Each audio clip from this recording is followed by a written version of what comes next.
जो है वो जेल भरो तहरीक शुरू करोगे तो फिर याद रखो तुम ये तहरीक शुरू करो, इंशाअल्लाह ताला तुम्हें उन्हीं सेलों में रखेंगे जहां पे तुमने हमें रखा था, और तुम्हें हम अपनी तरह जो है कोई सख्ती नहीं करेंगे, हर चीज़ मुहैया करेंगे खाने की पीने की, लेकिन एक चीज़ मुहैया नहीं करेंगे, उसके बगैर तुम्हें गुजारा करना होगा।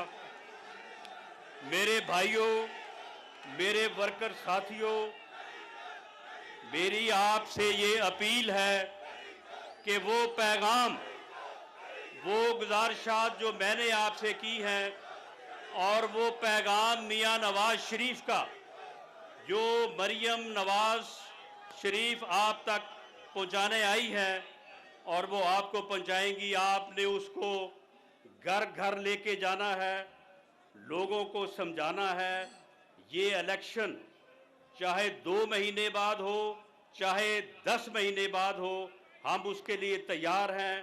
पूरी जद्दोजहद के साथ, पूरे जज्बे के साथ लड़ेंगे, और ये इलेक्शन जो है ये पाकिस्तान के मुस्तकबिल का इलेक्शन है, इसको हर कीमत पे जीतना है, और मियां नवाज शरीफ के ऊपर एतमाद का इजहार करना है।